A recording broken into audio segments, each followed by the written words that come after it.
teman-teman semua, selamat datang di ibadah online hari ini.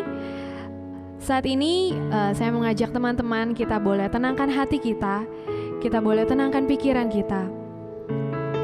Bersyukur untuk satu kesempatan lagi kita boleh sama-sama beribadah.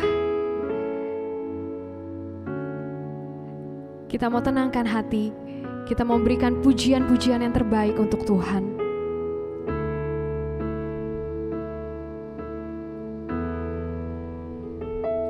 Bless the Lord, oh my soul, oh my soul, worship His holy name.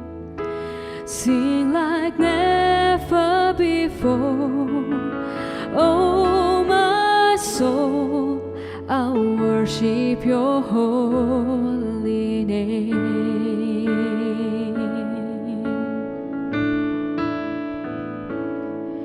The sun comes up, it's a new day dawning. It's time to sing Your song again. Whatever may pass and whatever lies before me, let me be singing when the evening comes.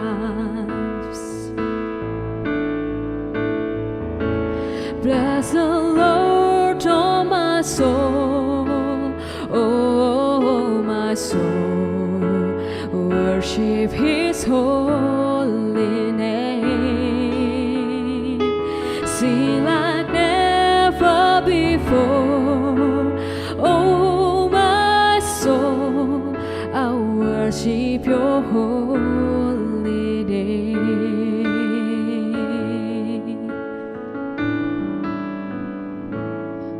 You're rich in love and You're slow to anger. Your name is great and Your heart is kind. For all Your goodness I will keep on singing. 10,000 reasons for my heart to find. Bless the Lord, oh my soul, oh my soul, worship His holy name. Sing like never before, oh my soul, I worship Your holy name. Bless the Lord, oh my soul, oh my soul, worship His holy name. Sing like never before, oh my soul, I worship Your holy name. Sing like never before, oh my soul, I worship Your holy name. Mari kita berdoa. Ya Tuhan, kami bersyukur ya Bapa, untuk satu kesempatan lagi kami boleh datang beribadah menyembah Engkau. Kami mau menyerahkan seluruh ibadah pada hari ini, segala puji-pujian kami. Kiranya Tuhan yang boleh ditinggikan, Tuhan yang boleh disenangkan. Kiranya Tuhan yang boleh layakkan setiap hati kami untuk kami boleh datang menyembah Engkau. Terima kasih Tuhan. Hanya di dalam nama Tuhan Yesus kami sudah mengucap syukur dan berdoa. Amin.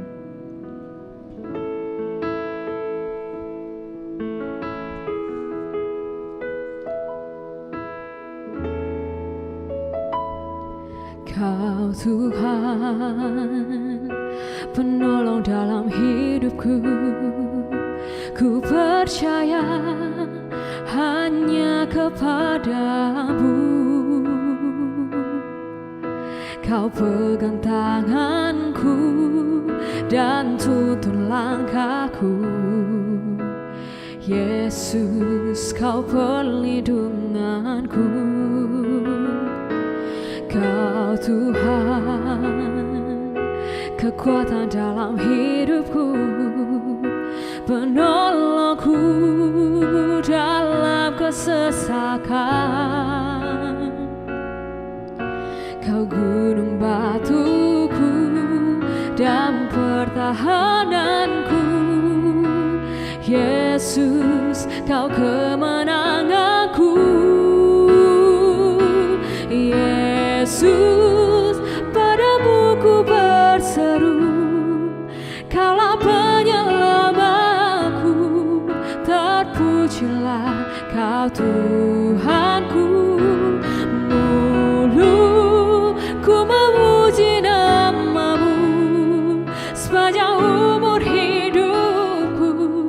Terpujilah kau Tuhanku di atas segalanya.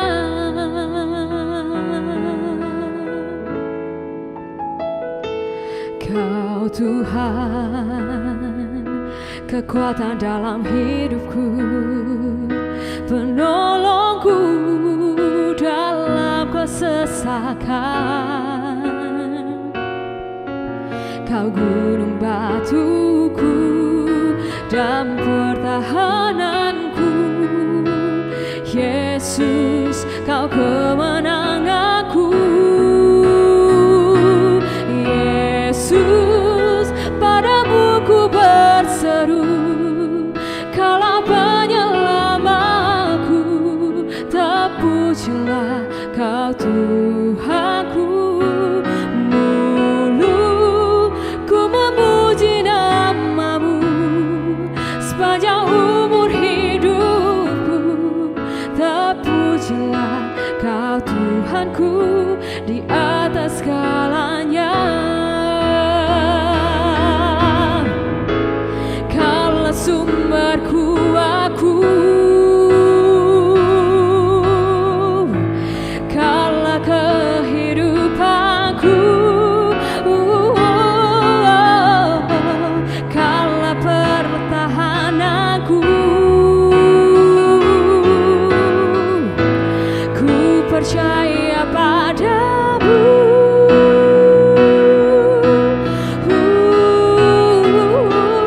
Yesus, padamu ku berseru. Kaulah penyelamatku, terpujilah kau Tuhanku. Mulu ku memuji namamu sepanjang umur hidupku. Terpujilah kau Tuhanku di atas segalanya.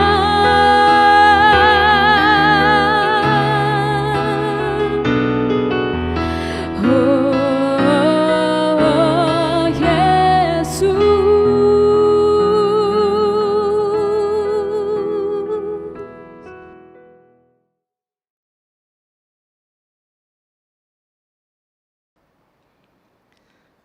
Saudara-saudara yang terkasih di dalam Tuhan, apa kabar? Senang sekali bisa berjumpa lagi dengan saudara-saudara. Pada hari ini kita sungguh bersyukur, walaupun kita berada di tempat yang berbeda-beda, tetapi kita boleh bersama-sama untuk beribadah dan mendengarkan firman Tuhan. Mari saat ini sebelum kita merenungkan firman Tuhan, kita berdoa. Bapa di surga, pada hari ini kami sungguh bersyukur. Di tengah-tengah kondisi yang sulit kami boleh beribadah ya Tuhan melalui ibadah streaming. Tuhan yang boleh tolong sertai ya Tuhan supaya ibadah ini boleh memberkati kami, boleh menguatkan kami dan memberikan penghiburan untuk kami ya Tuhan. Tuhan juga yang boleh membukakan hati dan pikiran kami sehingga kami boleh dan siap mendengarkan firman Tuhan. Dan Tuhan yang boleh urapi kami ya Tuhan baik yang berbicara hamba-Mu ini dan juga yang mendengarkan, biarlah kami boleh sama-sama boleh bertumbuh di dalam Tuhan. Inilah doa kami serahkan padamu, hanya di dalam nama Tuhan Yesus Kristus kami berdoa. Amin. Saudara-saudara, perenungan firman Tuhan kita pada hari ini bertemakan Jesus Christ is Lord. Mari kita buka Alkitab kita dari Filipi pasal yang kedua, ayat yang pertama sampai yang ke-11. Filipi pasal yang kedua, ayat yang pertama sampai yang ke-11. Filipi pasal yang kedua, ayat yang pertama sampai yang ke-11, saya akan membacakannya. Jadi karena dalam Kristus ada nasihat, ada penghiburan kasih, ada persekutuan roh, ada kasih mesra dan belas kasihan. Karena itu sempurnakanlah sukacitaku dengan ini. Hendaklah kamu sehati sepikir dalam satu kasih, satu jiwa, satu tujuan. Dengan tidak mencari kepentingan sendiri atau puji-pujian yang sia-sia. Sebaliknya, hendaklah dengan rendah hati yang seorang menganggap yang lain lebih utama daripada dirinya sendiri. Dan janganlah tiap-tiap orang hanya memperhatikan kepentingannya sendiri, tetapi kepentingan orang lain juga. Hendaklah kamu dalam hidupmu bersama, menaruh pikiran dan perasaan yang terdapat juga dalam Kristus Yesus, yang walaupun dalam rupa Allah, tidak menganggap kesetaraan dengan Allah itu sebagai milik yang harus dipertahankan, melainkan telah mengosongkan dirinya sendiri dan mengambil rupa seorang hamba dan menjadi sama dengan manusia. Dan dalam keadaan sebagai manusia, ia telah merendahkan dirinya dan taat sampai mati, bahkan sampai mati di kayu salib. Itulah sebabnya Allah sangat meninggikan dia dan mengaruniakan kepadanya nama di atas segala nama, supaya di dalam nama Yesus bertekuk segala yang ada di langit dan yang ada di atas bumi dan yang ada di bawah bumi. Dan segala lidah mengaku Yesus Kristus adalah Tuhan, bagi kemuliaan Allah Bapa. Saudara-saudara, bagaimana kesehatan kita akhir-akhir ini? Setelah kurang lebih 2 bulan, pemerintah terus menghimbau kepada kita dan mengingatkan kepada kita supaya kita menjaga kesehatan kita sesuai dengan standar kesehatan nasional. Supaya pemerintah dapat menurunkan penyebaran virus COVID-19 ini. Saudara, mengapa kita harus hidup sesuai dengan standar yang sudah ditentukan ini? Tentu saja standar ini untuk kesehatan kita bersama, demi kepentingan kesehatan kita bersama. Oleh karena itu kita perlu isolasi diri, kita perlu cuci tangan, kita perlu memakai masker, dan kita perlu menjaga jarak dengan orang lain. Bahkan kita harus berada di rumah, saudara-saudara. Inilah standar kesehatan yang sudah ditetapkan oleh pemerintah. Begitu juga dengan keadaan kerohanian kita, saudara-saudara. Supaya kita memiliki pertumbuhan di dalam Tuhan dan memiliki keserupaan dengan Kristus, tentu kita juga harus hidup di dalam Yesus Kristus. Kita memiliki standar, yaitu Yesus Kristus. Kenapa, saudara-saudara, kita harus hidup sesuai dengan Yesus Kristus? Alasannya atau jawabannya adalah karena Yesus Kristus adalah Tuhan atas seluruh hidup kita. Mengapa kita harus hidup sesuai dengan harus hidup sesuai dengan Yesus Kristus? Karena Yesus Kristus adalah Tuhan atas hidup kita. Saudara, poin pertama saya, bagaimana kita memaknai Yesus Kristus adalah Tuhan adalah dengan memiliki pola hidup yang sama dengan Dia. Ya, poin pertama adalah memiliki pola hidup yang sama dengan Dia. Saudara, tanda bahwa kita telah menerima Kristus dan bertobat adalah kita memiliki pola hidup yang sama sesuai dengan kehendak Kristus.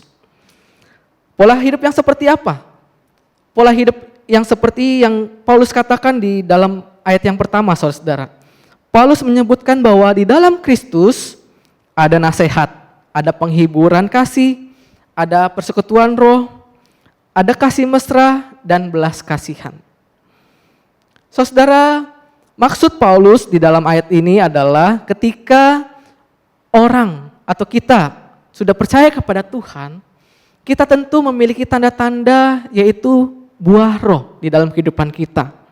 Tentu di ayat ini Paulus tidak berbicara secara langsung tentang buah roh, tetapi ada indikasi bahwa Paulus meminta mereka untuk menghidupi buah-buah roh yang ada di dalam kehidupan mereka.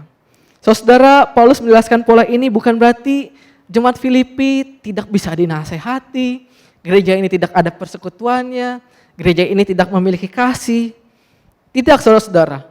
Justru Rasul Paulus tahu bagaimana kehidupan jemaat Filipi. Mereka adalah jemaat yang baik. Mereka itu terbukti dari bantuan yang mereka berikan kepada Paulus waktu Paulus berada di dalam penjara.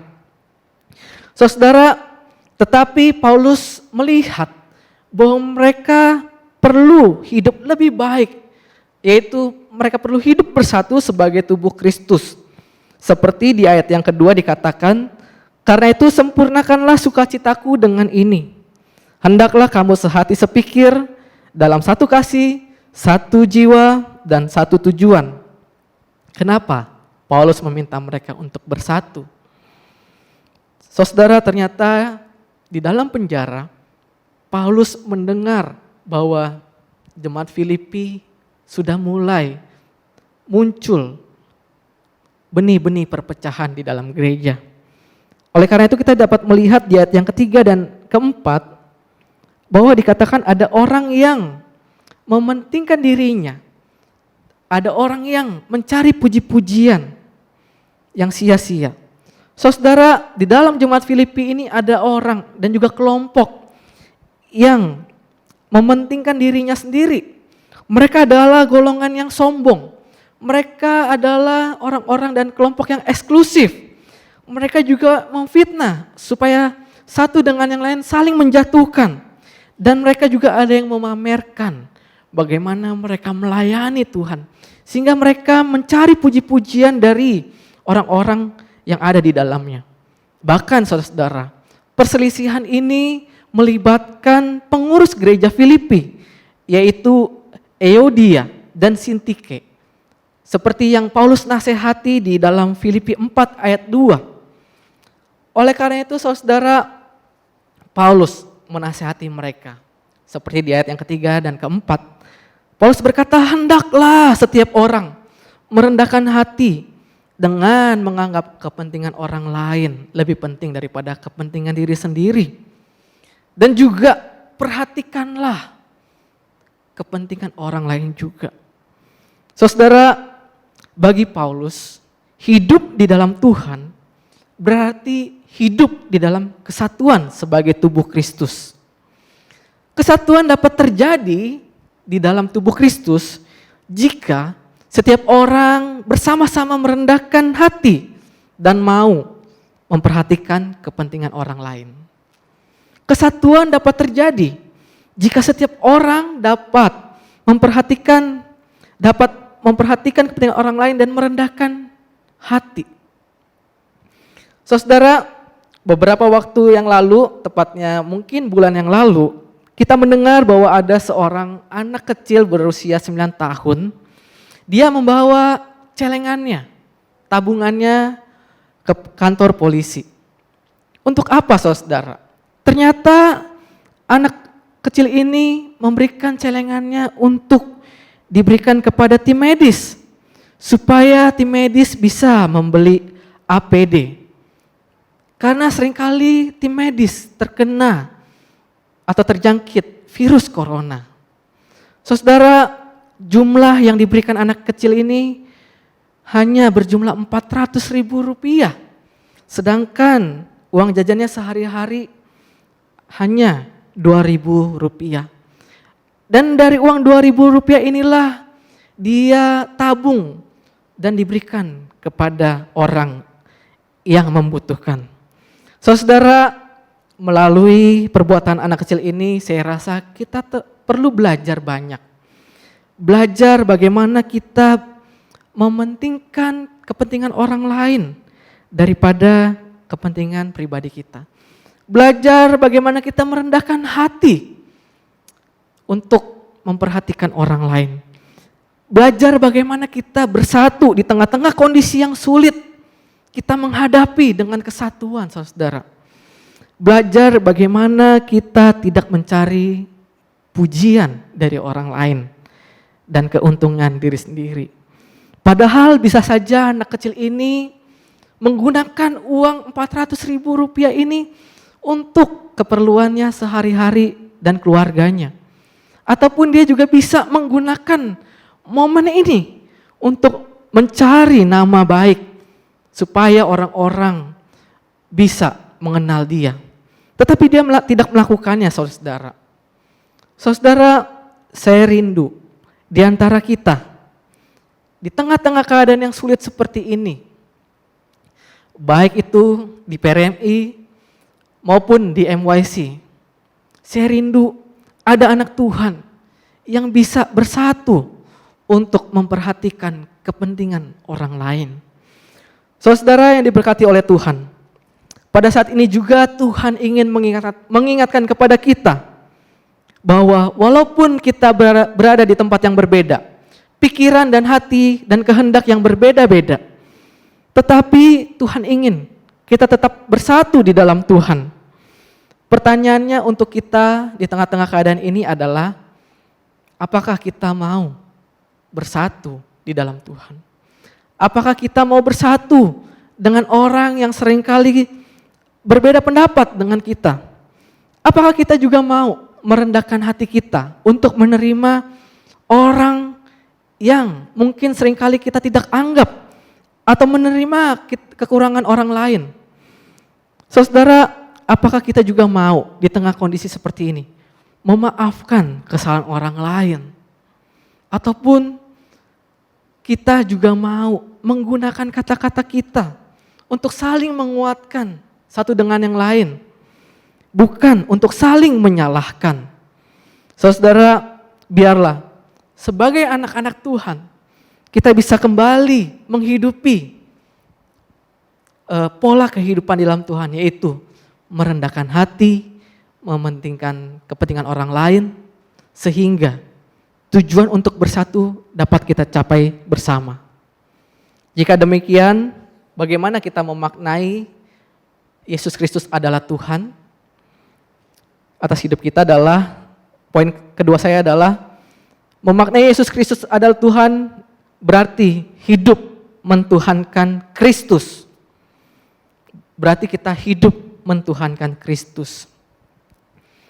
Saudara-saudara, hal unik yang saya temukan ketika terlalu lama kita berada di rumah adalah seringkali kita keliru dalam menentukan hari dan tanggal. Tetangga saya suatu hari bertanya kepada tetangga yang lain, hari ini bukannya hari Selasa? Lalu tetangga yang lain ngomong, tidak, hari Rabu sepertinya.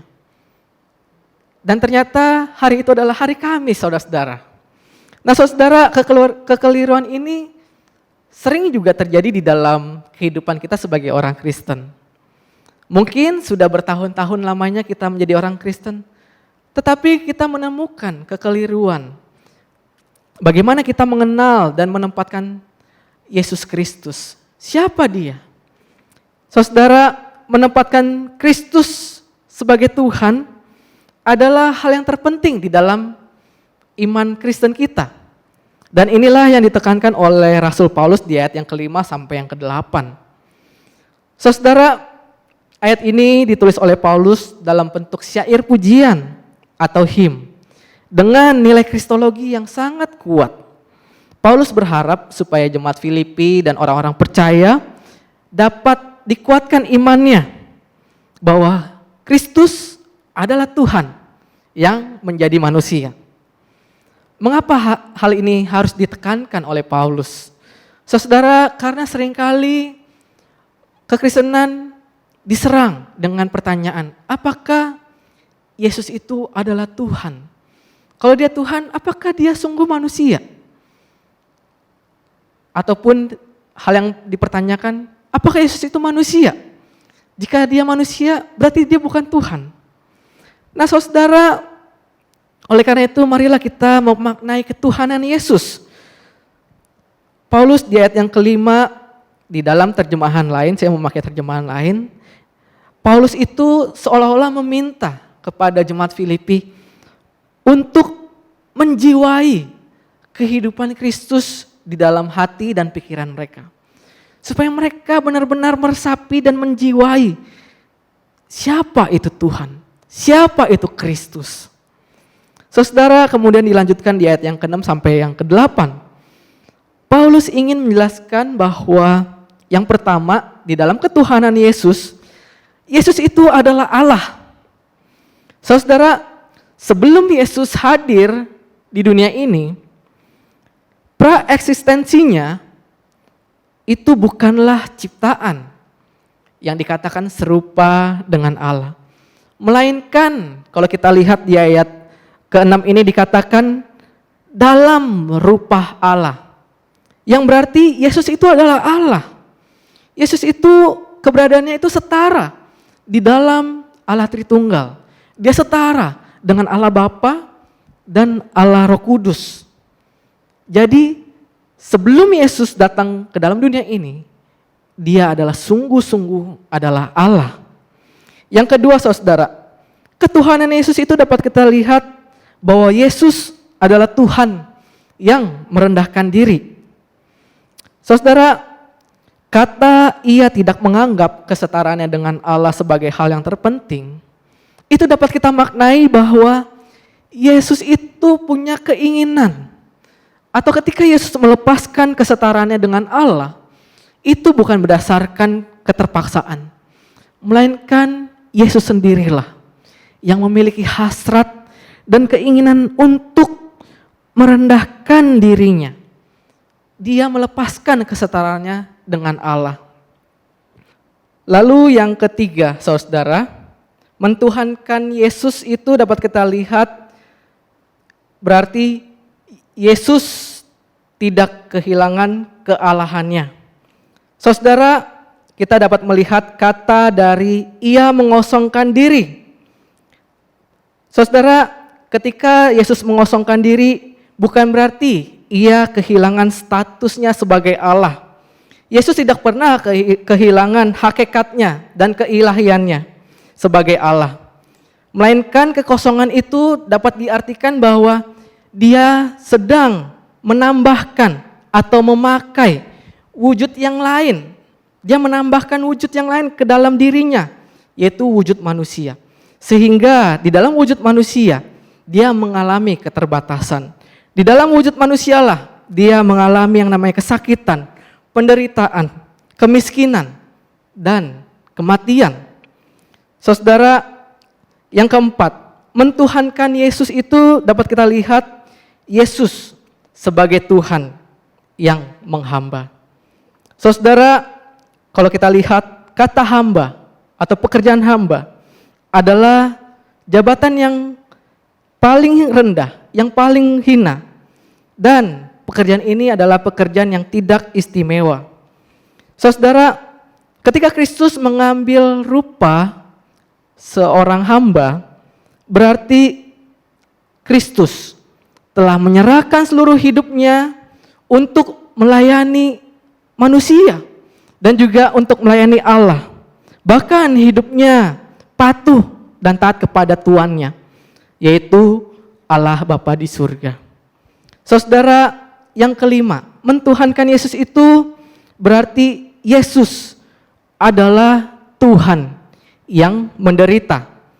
Saudara-saudara, arti merendahkan dirinya dan taat sampai mati di kayu salib itu memiliki makna bahwa Kristus itu sungguh-sungguh membuktikan ketaatan yang totalitas kepada Allah Bapa dengan menjalani kehidupannya sebagai manusia. Dia menjalani totalitas bagaimana ia merasakan dilahirkan, lalu menjadi seorang anak, lalu tumbuh dewasa, bahkan sampai dia merasakan kematian. Saudara, bahkan kematiannya dia jalani dengan cara yang hina. Dia mati dengan cara yang terkutuk. Karena pada waktu itu salib adalah lambang di mana orang terkutuk, saudara. lambang kutukan. Sehingga kalau kita lihat, dia mau menderita, bahkan mengambil titik yang paling rendah dalam kehidupan manusia. Semuanya ini tentu demi menebus dosa kita semua, saudara-saudara. Saudara, sungguh bersyukur, Tuhan kita bukanlah Tuhan yang jauh di sana. Tuhan kita bukanlah Tuhan yang menjaga jarak dengan kita. Tetapi Tuhan adalah Tuhan yang hadir dalam rupa manusia. Sehingga inilah penghiburan kita. Ketika dia menjadi manusia, dia juga adalah Tuhan. Dan ketika dia melihat kita, tentu dia merasakan kesulitan kita. Tentu dia merasakan kesedihan kita saat ini. Tentu dia tahu apa yang kita pikirkan saat ini. Dan tentu saja dia mengerti keadaan seperti ini bukanlah keadaan yang mudah untuk kita jalani. Tetapi bersyukur Kristus sudah memberikan teladan buat kita. Karena dia sendiri sudah menjalani kehidupan yang menderita. Saudara, inilah kekuatan dan penghiburan kita di tengah-tengah kehidupan seperti ini. Ketika Tuhan menjadi sama dengan manusia, ia berarti juga tahu arti yang terdalam dalam kehidupan kita. Ia tahu apa yang kita cemaskan. Ia tahu apa yang terhilang di dalam kehidupan kita. Oleh karena itu biarlah Tuhan menjadi satu-satunya pribadi yang dapat kita andalkan, saudara, di saat ini. Biarlah Tuhan sendiri yang menguatkan kita. Sama seperti yang Paulus katakan, segala perkara dapat kutanggung di dalam Dia yang memberikan kekuatan kepadaku. Jika demikian, bagaimana kita memaknai Yesus Kristus adalah Tuhan di dalam hidup kita, saudara-saudara? Pada poin yang ketiga, memaknai Yesus Kristus adalah Tuhan, berarti kita hidup menyembah Dia. Saudara-saudara, bagi sebagian orang tua, memberikan nama kepada anaknya merupakan sebuah harapan besar di masa depan. Ketika orang tua memberikan anaknya sebuah nama, orang tua ini tentu berharap sewaktu nanti kelak anak ini bisa menjadi orang yang hebat, orang yang sukses, orang yang baik, dan orang yang bisa berguna bagi bangsa dan negara. Saudara, kalau kita lihat berarti nama memiliki makna yang penting di dalam kehidupan kita, di dalam setiap pribadi kita. Dan begitu juga dengan nama Yesus Kristus adalah Tuhan. Saudara-saudara, dalam ayat 9 sampai yang ke-11, kita dapat melihat betapa tinggi dan betapa mulianya nama Yesus Kristus.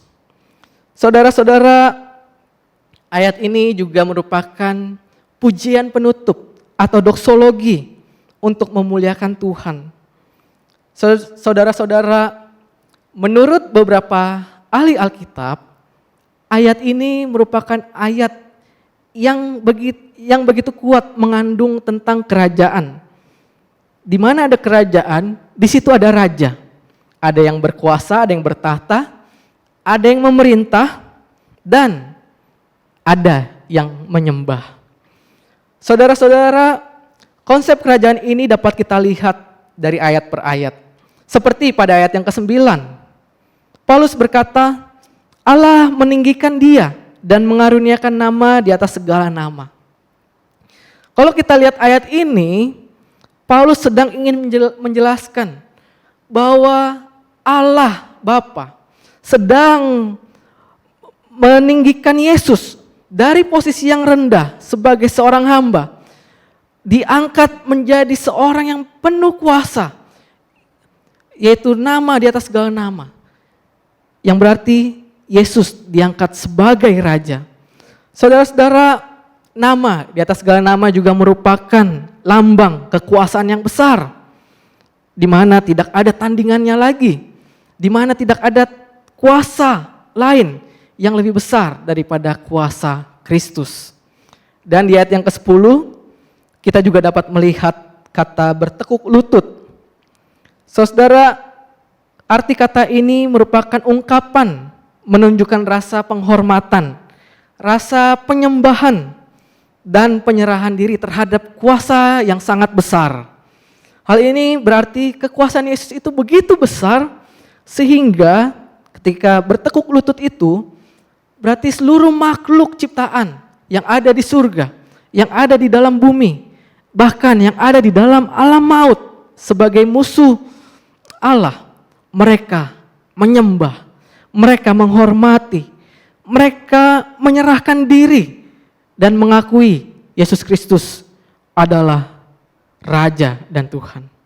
Dan juga kita dapat melihat di ayat yang ke-11 sebagai penutup dikatakan, dan segala lidah mengaku Yesus Kristus adalah Tuhan bagi kemuliaan Allah Bapa.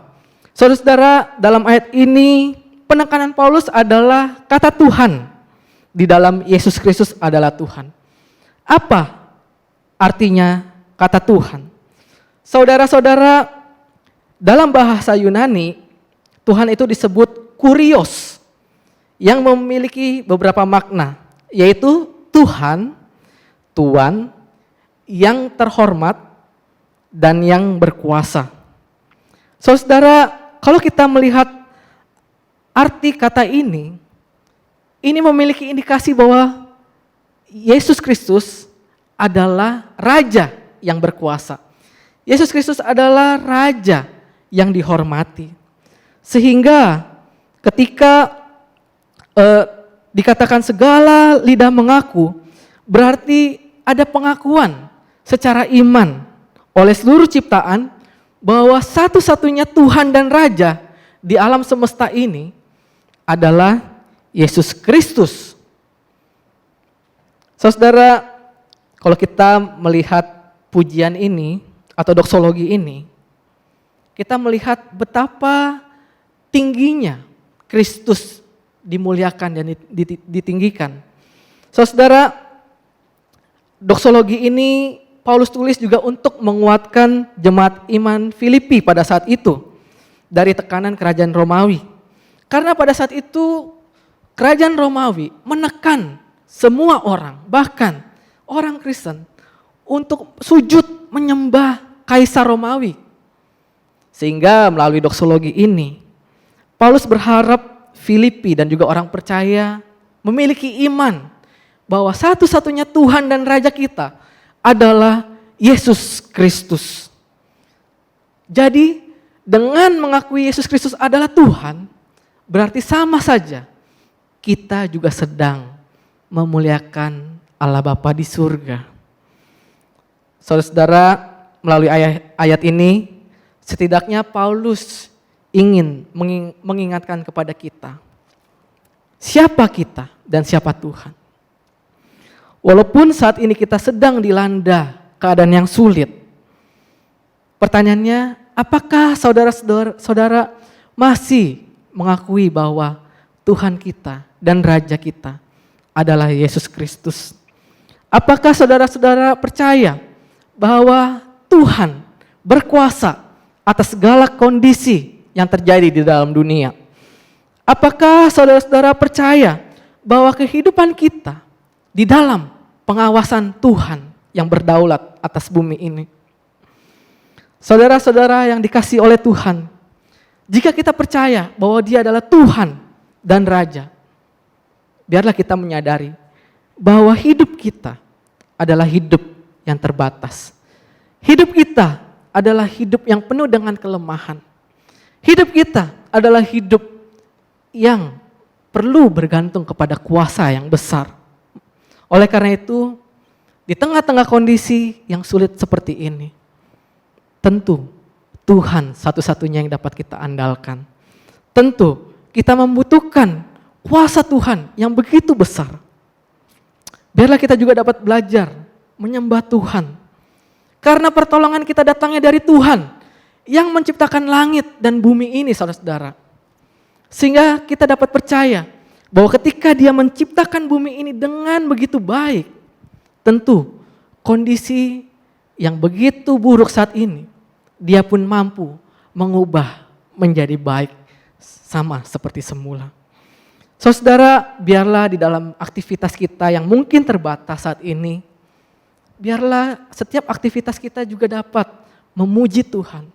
Kita dapat beribadah kepada Tuhan. Kita dapat menyembah Tuhan. Kita dapat berdoa sebagai tanda kita bergantung kepada Tuhan yang berkuasa. Saudara, biarlah kita tetap beriman kepada Tuhan, bahwa Dia adalah Tuhan dan Raja kita yang berdaulat atas seluruh hidup kita saat ini. Saudara, sebagai penutup, di suatu daerah terjadi kebaktian KKR yang didatangi oleh begitu banyak orang. Saudara-saudara, KKR ini berjalan dengan baik, di mana sang pengkhotbah menantang supaya setiap orang bertobat dan percaya kepada Tuhan. Berkali-kali pengkhotbah ini, terima Tuhan Yesus, hiduplah di dalam Tuhan, biarkan Kristus tinggal di dalam hatimu, biarlah Tuhan bertata di dalam hatimu. Saudara, melalui KKR itu banyak orang akhirnya bertobat, dari anak-anak, anak remaja, pemuda, bahkan sampai kepada orang tua. Dan uniknya saudara-saudara, ketika KKR ini selesai, datanglah seorang anak kecil kepada pendeta KKR tersebut. Anak kecil ini ingin bertanya kepada Bapak pendeta ini. Ketika anak kecil ini bertemu dengan pendeta KKR tadi, dia bertanya, Pak Pendeta, saya ingin bertanya kepada Bapak mengenai KKR yang tadi. Pak Pendeta ini bertanya, ya ada apa adik? Jadi begini Pak, tadi Bapak bilang bahwa kita harus menerima Kristus di dalam hati kami. Bahwa kami harus menerima Kristus sebagai Tuhan, sehingga kami boleh hidup di dalam Kristus dan Kristus hidup di dalam kami. Saudara, Pak Pendeta ini bertanya, jadi kenapa? Anak kecil ini kembali menjawab, jadi masalahnya adalah tubuh saya kecil, sedangkan Tuhan itu besar. Kalau Dia hidup, tinggal di dalam hidup saya, Tuhan itu akan keluar dari telinga saya, dari pori-pori kulit saya, bahkan Dia akan keluar di mana-mana di dalam diri saya.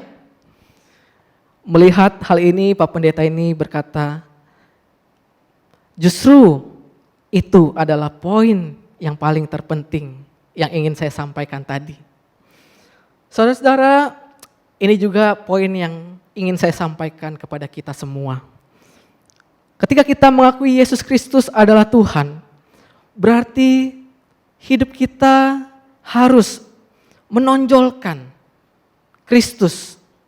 Berarti hidup kita harus mengeluarkan perbuatan-perbuatan Kristus. Hidup kita tidak lagi tentang kita, tetapi hidup kita adalah tentang Kristus yang adalah Tuhan yang tinggal di dalam kehidupan kita. Saudara-saudara, biarlah ketika kita berkata Kristus adalah Tuhan, kita juga boleh menghidupinya di dalam kehidupan kita sehari-hari. Dengan hidup di dalam Dia, merendahkan hati dan mementingkan kepentingan orang lain. Hidup mentuhankan Dia di dalam kehidupan kita sehari-hari. Dan juga hidup menyembah Dia. Kita punya penyembahan di dalam kehidupan kita sehari-hari. Kita berdoa, kita bersaat teduh, kita merenungkan firman Tuhan. Saudara-saudara, biarlah segala aktivitas kita saat ini, walaupun itu terbatas, biarlah semuanya itu hanya untuk kemuliaan bagi nama Tuhan. Amin. Mari kita berdoa. Bapa di surga, kami sungguh bersyukur jika kami boleh melihat bahwa Engkau adalah satu-satunya Tuhan yang berdaulat atas hidup kami. Engkau adalah satu-satunya Tuhan yang bertata, yang berkuasa, bahkan Engkau sendiri yang memerintah atas bumi ini. Oleh karena itu kami saat ini boleh dikuatkan, kami boleh dihiburkan. Engkau tidak hanya jauh yang ada di atas sana, tetapi Engkau juga mendekat kepada kami menjadi serupa dengan kami melalui Yesus Kristus. Dan Engkau boleh memberikan contoh bagaimana menjalani hidup di tengah-tengah penderitaan ini. Dan kami pun juga boleh akhirnya mencontohkan kehidupan itu di dalam kehidupan kami. Kami sungguh bersyukur ya Tuhan, Engkau terus menyertai kami, memelihara kehidupan kami. Biarlah di tengah-tengah kondisi yang sulit ini, dimanapun kami berada ya Tuhan, kehidupan kami boleh terus dicukupi oleh Tuhan. Kehidupan kami boleh terus dihiburkan dan dikuatkan oleh Tuhan. Bahkan di dalam pekerjaan kami, di dalam keluarga kami, dan di dalam studi kami ya Tuhan, kami percaya Tuhan memperhatikan kehidupan kami. Dan saat ini ya Tuhan, kami ingin berdoa, kiranya keadaan ini boleh kembali normal, supaya kami boleh beraktivitas kembali seperti sedia kala ya Tuhan. Inilah doa dan kerinduan kami. Kami serahkan padamu, hanya di dalam nama Tuhan Yesus Kristus kami berdoa. Amin. Shalom, saudara sekalian kasih Tuhan, kita bersyukur hari ini kita diberikan kesempatan yang indah lagi untuk boleh beribadah bersama-sama. Nah, saudara, sejak minggu lalu tanggal 10 Mei sampai nanti tanggal 7 Juni, 5 minggu berturut-turut kita sedang menjalankan sebuah seri khotbah eksposisi. Jadi jikalau saudara mengikutinya, maka kita sudah bisa memahami lebih mendalam lagi surat pengembalaan Rasul Paulus kepada jemaat di Filipi. Nah, kata eksposisi, saudara, berasal dari kata expose, ya, yang berarti menampilkan, menunjukkan, memperlihatkan. Dalam hal ini, kita sedang berusaha untuk coba menampilkan ayat-ayat firman Tuhan lebih jelas lagi. Ya, kita akan membahas ayat per ayat dan maksud daripada tujuan pertama kali surat itu disampaikan kepada jemaat yang mula-mula, dan kita akan menariknya nilai-nilai rohani, dan kita akan coba memahaminya bagaimana firman berkata-kata kepada kita juga pada zaman sekarang ini. Jadi diharapkan melalui seri khotbah eksposisi ini kita bisa lebih mengenal Tuhan kita lagi melalui pembacaan firman Tuhan yang lebih baik. Nah saudara, saya tetap doakan kita tetap dalam keadaan baik, dan jikalau teman-teman ingin sharing atau ada hal-hal yang perlu didoakan, jangan sungkan-sungkan untuk menghubungi kami, baik melalui Instagram atau media sosial kami yang lainnya. Baik saudara, kita akan mengakhiri ibadah kita pada hari ini. Saya mengajak kita untuk bersatu di dalam doa. Bapa di surga, kami terus bersyukur untuk berkat dan kasih karunia Tuhan, pemeliharaan-Mu Tuhan di dalam kehidupan kami. Kami berdoa ya Tuhan, terus Engkau bekerja, dan kami percaya Tuhan sedang bekerja ketika kondisi di Jakarta ini semakin lama boleh semakin baik, dan kami melihat bahwa yang terkena dampak baik yang positif maupun yang meninggal boleh semakin sedikit setiap harinya. Kami percaya Tuhan memimpin, dan kami berdoa biarlah Tuhan terus menolong agar dalam waktu yang singkat Tuhan Engkau boleh memulihkan keadaan kami, bangsa Indonesia maupun keadaan seluruh umat manusia. Kami bersyukur Tuhan, Tuhan terus pelihara kami, baik teman-teman kami yang bergumul di dalam studi, untuk pembelajarannya di rumah masing-masing, dan juga masa depannya. Dan juga kami juga berdoa bagi teman-teman yang bergumul dalam pekerjaannya, dalam usahanya. Tuhan, Engkaulah yang memelihara, Engkaulah yang memberkati setiap kami. Kami bersyukur Tuhan dengar doa kami berdoa di dalam nama Tuhan Yesus, yang adalah Tuhan dan Juru Selamat kami yang hidup. Saudara sekalian kasih Tuhan, mari kita arahkan hati dan pikiran kita untuk kita menerima berkat dari Tuhan. Bahwa sesungguhnya Tuhan sedang memberkati engkau. Tuhan memberkati dan melindungi engkau. Tuhan menyinari engkau dengan wajah-Nya dan memberi engkau kasih karunia. Tuhan menghadapkan wajah-Nya kepadamu dan memberi engkau damai sejahtera. Mulai daripada saat ini sampai kedatangannya yang kedua kali, bahkan sampai selama-lamanya. Amin. Amin. Tuhan memberkati kita sampai kita ketemu dalam ibadah minggu yang akan datang.